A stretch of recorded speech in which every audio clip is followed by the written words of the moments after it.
Hi, I'm Richard from Electric Classic Cars, and here at Electric Classic Cars, what we normally do is convert customers' cars to electric, which means they're rarely for sale. But this episode is different because this episode is about this pumpkin, and this one is for sale. So let's get into that.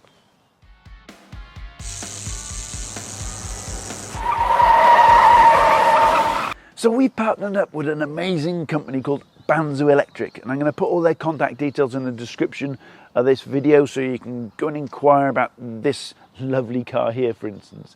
But they're going to have a crazy selection of finished electric classic cars in their showroom in Oxford soon. Everything from this little humble Beetle and Fiat 500 up to some really exotic supercars, but I can't mention too much yet until they've fully launched in May. But this episode is mainly about this car, so let's get into the details of this.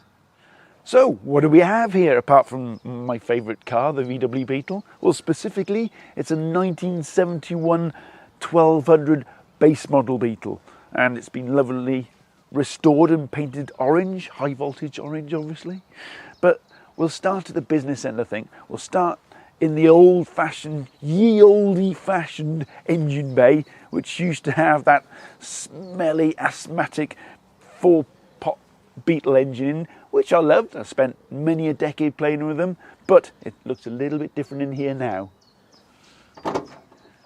So this looks a little bit cleaner than it did when the engine was in, that's for sure. But there's two flavours of VW Beetle conversion we do. If it's got an IRS back end and independent rear suspension back end, we usually put a Tesla small drive unit in, and click on the link above to see one of those cars.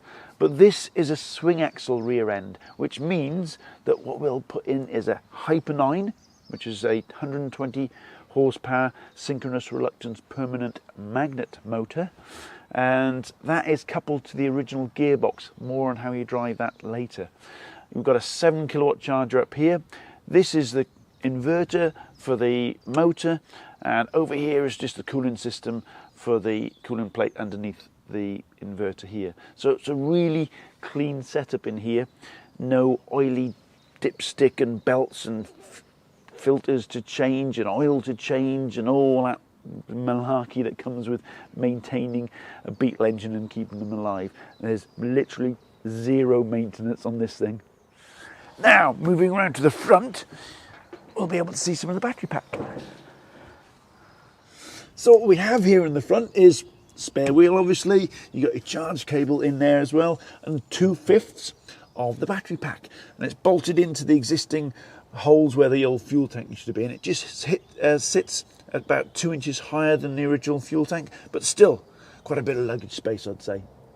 Now, before we move into the interior, there's one more thing on the exterior I want to show you, and that is, where's the charge socket? Well, it's where the old fuel filler used to be, obviously.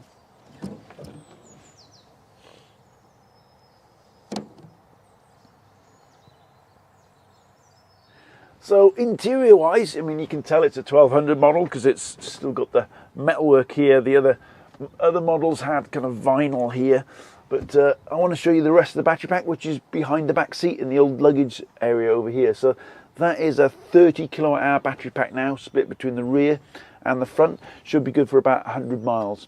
So that's the rear. The only other thing we've done is we've put rear seat belts in as well. And in the front, so here in the front, there's nothing that gives the game away that this car is electric. The dashboard looks exactly the same as when it was petrol. Switchgear is all the same. Instrumentation wise, the fuel gauge here looks exactly the same, but now we've got that battery management system to convert the state of charge of the battery to the right signal that this fuel gauge can read. So now that fuel gauge essentially is just your battery state of charge gauge. But the main difference is when I turn this key, it starts first time every time.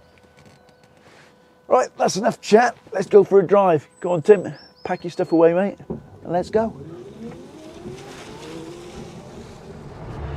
So this car is in its final phase with us, which is test driving, where we're trying to iron out any snags and knocks and rattles that the old classic car might be throwing at us, and also waiting for the DVLA to come and do their inspection so we can change it to electric on their database. But apart from that, it's just a case of sit back, enjoy it, get some miles on the car, and listen out for any things that need to be sorted out. And I've already got one. There's a noise coming from the back, which I'm pretty sure is a suspension knock, which will have to get sorted out by the lads in the week. So one thing we always do with the VW Beetles is to tell you that the car is on, we light up the oil light. It's just a little bit of a flashback for anybody that's had a VW Beetle out there, because the oil light is that horror light you see flashing on now and again, sometimes when you used to go around a corner too fast. And whenever you see that light come on, bad things are going to happen very quickly. So, to tell you that the electric car is on, the oil light comes on.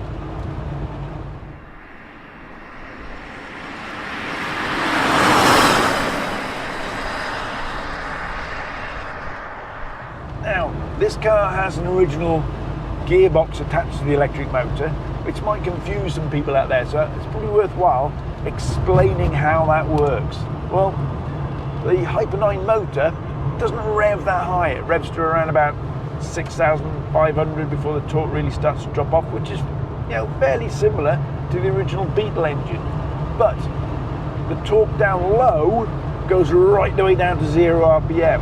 So your rev range, or your usable rev range, is really, really wide, which means you can start off in second gear, but when you get going, you really want to be changing up to third like I am now, or fourth, which means, as I'm about to do now, still got a clutch, so in goes the clutch, fourth gear, and back out again. So it's like driving a normal manual car in a lot of ways, apart from when you come up to a stop, you don't have to dip the clutch, because essentially you cannot stall an electric motor, but you can obviously stall a petrol motor. Back down to third, through the twisty bends. It's got a bit of poke in it. Yeah. 120 horsepower motor. It's quicker than it was when it was petrol. It was 40 horsepower. In fact, now it's a 1200 engine. Would have been probably more like 30 horsepower. Still no sports car though. But as a usable classic car now, definitely very usable.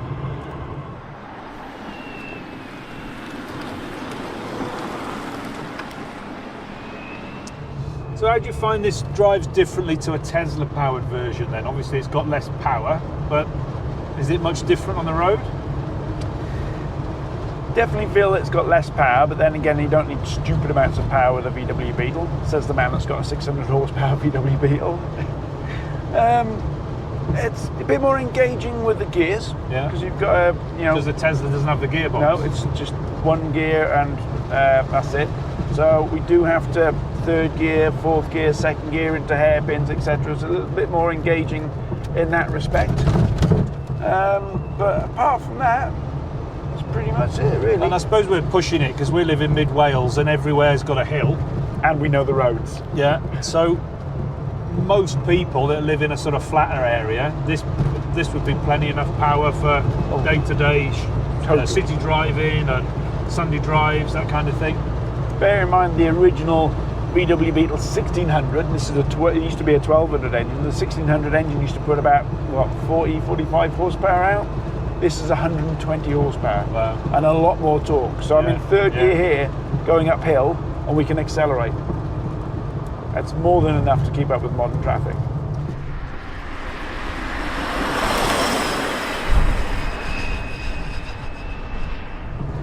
Tell you what, you cannot beat a Beetle as a practical classic car, can you? No, I was just thinking that. It's got everything, isn't it? Looks good, 4 people, you do shopping, city car. Yeah. It's the ideal first classic car, I reckon. And even for like a Sunday drive like we're doing today, even though it's not a Sunday, it's a Monday, but you get my point. It's ideal, isn't it? Yeah, you can't beat a Beetle, mate. I've always said it. Well, there are lots of cars that can beat a Beetle, but for practicality of a classic car, you can't beat a Beetle. I'm still not keen on the seats though. You're too tall, mate. I tell you what, driving a Beetle always puts a smile on my face, and I've got that achy cheek feeling knowing that I've been smiling now for hours. But I tell you what, you cannot go wrong with a VW Beetle as a practical classic car. And now it's electric, it's got improved performance, you know, better reliability, less maintenance. It's just the perfect classic car to convert to electric. And if you want this one, as I say, we're going to put a link in the description for the contact details for Banso Electric, who have got it for sale. I don't know the price, I'll be honest with you, that's up to them. I do know all the technical details because we did the conversion. But there's going to be more we're going to be covering on Banso Electric soon, because we're going to go to their launch event in May, where we're going to see loads of other classic cars that have been converted to electric that are also going to be for sale. So stay tuned on that one. And on that note, I hope you enjoyed this episode, and we'll see you on the next one.